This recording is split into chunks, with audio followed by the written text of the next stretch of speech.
Hey Andrew, welcome to The Market is Open. Hey Josh, how's it going?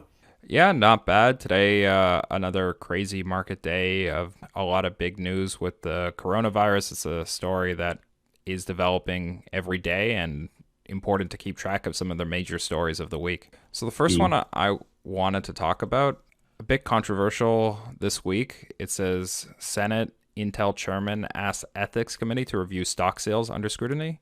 So, this has been a big story, I believe, since yesterday, where some U.S. senators sold their stock. There was like some briefing or something, and then right after the briefing, they came out and sold a whole bunch of stocks in the market and bought all the things that would benefit after some bad news from the coronavirus. Yeah, so on first blush, it does look suspicious. So let's just go through the article and then, give some analysis of the timeline of what happened. So there was a few senators, but we're just going to focus on the one in this article because it's all the same at the end of the day. One senator, when you have one, you have them all. So this guy, Senator Richard Burr, sold his Mhm. stock. It says he sold up to 1.7 million. And then they mentioned that this 1.7 million was actually significant in the sense it was his entire or a huge portion of his portfolio. It's not like he's worth 100 million and he only sold like, chump change. He sold, his portfolio. So now it's come under fire that he sold, but it says right here, he said, I relied solely on public news to report to guide my decisions, and my stock sales were on February 13th. He said, specifically, I closely followed CNBC's daily health and science reporting out of Asia and bureaus at this time. Yeah, I saw that Jim Cramer commented on that, saying there was nothing from the Asian CNBC that could have led to what he sold. Oh, so Kramer is saying he saw the news report on CNBC's Daily, and he says that that's not realistic. I was also actually watching CNBC this morning with Kramer, and he was bringing this up, but I didn't notice that Kramer said that about that there was nothing on Asia CNBC. Yeah, he said it didn't make any sense, this comment here, but it was just a tweet that Cramer wrote. Yeah, so right here it says February 13th, Burr and his wife sold between 628 to 1.7 million, and then they said what I said, that it was actually a significant number of sales and in the right sectors.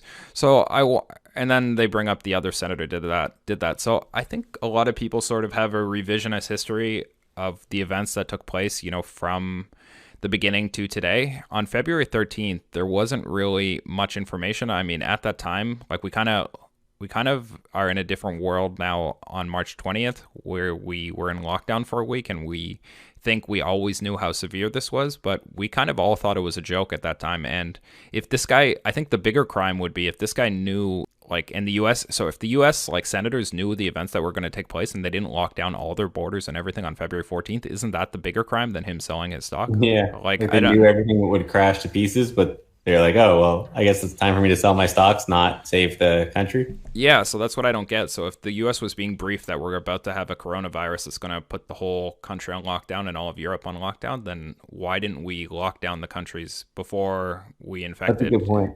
So That's a good point. Yeah. I think Kramer even said, he said something like, let me worry about the stocks, you worry about the country.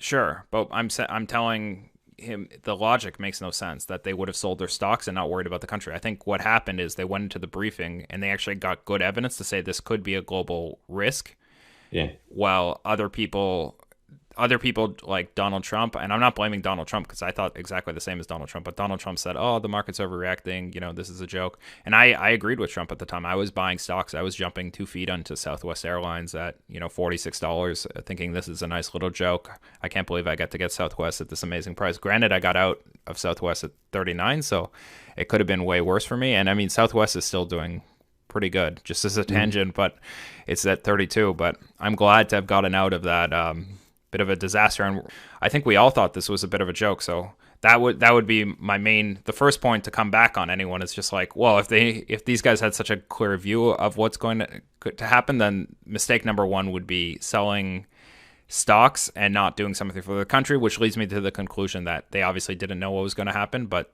they had a bit of a clear view in terms of the risks that most of us didn't know. Yeah, that's one way to look at it. Yeah. Or they knew and they prioritized stocks over country. Which seems unlikely to me. That's Like fair. as a politician, I don't think I think it was more they had studied the issue while all of us had not studied the issue. And because they had so even if you go through the timeline, so on February 2nd, just to go through a bit of a timeline, because some people, like, it feels like now we've always lived in this world where we can't even walk outside and talk to people. But if we go through the timeline, on February 4th or February 5th, there's this article, Veronica Lee in Italy. She points out that no Italians are coming into her Chinese restaurant, and the Italian prime minister is begging with the Italians.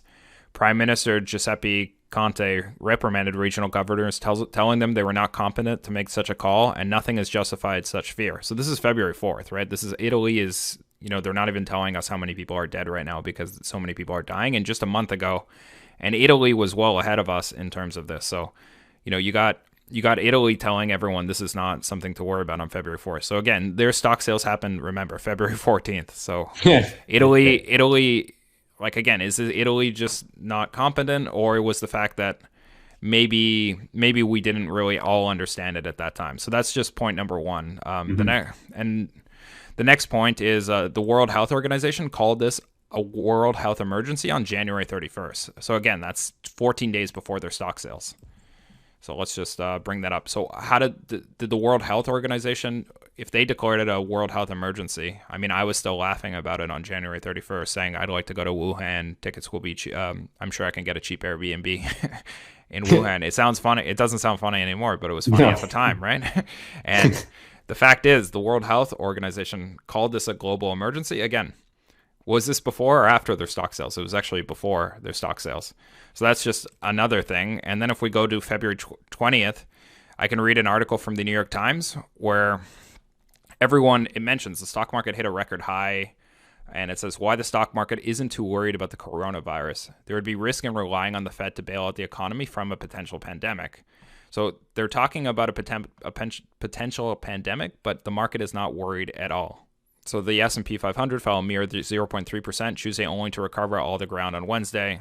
So the S&P 500 is actually up 4.6% from its levels at the end of January, when the WHO, or the World Health Organization, declared the global coronavirus an emergency. So again, this is happening February 20th, and we look at the market. So again, this is after their stock sales. And there was plenty of time for you guys to get out before, like, if you did your research, and new cases outside China, February 26th, exceed new cases in China. That's the last article that we look at. But again, if you follow the timeline of the stock market, there was plenty of opportunity to get out with the news getting worse well after their stock sale. So I highly doubt they could have had some sort of unique knowledge on that date. If we look at the last 6 months, like, you could have got out 20-30% above where we are now on up until March 4th, right? Like, the market's really only gone into free fall. This week was actually a 14% decline, right? Like, it only started near the end of mid last week that the market started going in free fall. So it hasn't even been that long. So there's ample opportunity to get out. No one really guessed the severity of the disease. We've all heard about swine flu, H1N1. It never happened here. We all thought it was a joke. Like, get over it. These guys had a unique understanding of the issue. Maybe they were briefed. Maybe they were a little smarter than us. Like, they probably gained knowledge from being briefed on it, but at the same time, it wasn't an insider move because we all could have accumulated this knowledge. They perhaps were educated by someone, but they didn't make anything. There wasn't anything that they knew that we couldn't have known by the time March 7th went around, or the end of February came around. So I think they knew more knowledge, but it was all knowledge that was publicly available of pandemics. I mean, as we saw China roll get a lot higher, we saw Italy, we all just ignored it for such a long period of time, right? Yeah. And also, like, why is this being brought up now? Like, now doesn't seem like the right time to be talking about this. Yeah, I think it's not a good time to be polarizing the issue. So I like to give an example. Like, if we're in the middle of the ocean and you put a hole in our middle of the boat and we're sinking, it's not the best time to, like, let's say you did it by accident. It's not the best time to start criticizing you for doing that. It might be a better time to let you plug the hole and for me to help you plug the hole, rather than, sort of getting upset at politicians. Like, maybe in a few months we can look back and see who's being incompetent. So it's like kind of a good time to rally behind Trump and not question him. There's no reason to get into these shallow debates right now. We're in a real issue, and let's leave the historians in 6 months from now. It's not like sometimes people say, like let's say, you know, there's September 11th or there's a mass shooting and people get upset, oh, you're talking too soon. That's different. The incident's over at that time. We're in the middle, we're in the heart of the incident right now. So when you're in the middle of a gunfight, you don't start talking about what people could have done better. You get out of that fight. Once it's over, maybe it's too soon the second after, but it's not the time to be being political when we're still in the middle, if not, you know, the heart of the issue where it's going to be ramping up. Yeah. Yeah, it reminds me more of like the BP oil spill kind of thing, where it's like leaking everywhere and it's like, okay, fix the problem and then later we'll talk about how much you're going to pay Yeah, for. but it's even worse than that because unlike the BP oil spill where we weren't, you know, in the epicenter of it, we're literally in the middle of it right now. Oh yeah, yeah. So it's like this And it's is affecting everyone. it's affecting everyone, so it makes even less sense. But yeah, exactly. So the BP thing, it wasn't time to at that time. It wasn't the right time to, you know, march the CEO to in front of Congress, and they didn't. Obviously, it wasn't Yeah. the time to do it. Now, 6 months later, might have been the time to do it. So that's kind of our take on that. We don't blame the U.S. politicians for these sales. I think everyone is sort of having revisionist history. That I mean, we can find quotes of Donald Trump. It's actually even in just to finish off on the CNN article that we started with, where Trump is saying, you know, this is nothing. Everyone's overreacting. And again, I don't think it's just Trump. Like, obviously, there's perhaps some blame that we can talk about later on. But like, but I really don't want to even rank anyone until you know, we get out of this. But I just have to say, like, I could see who's done a really good job, which is South Korea and Japan. So that's just our take on this. I hope you enjoyed watching. Please leave a comment if you feel any differently. And thank you.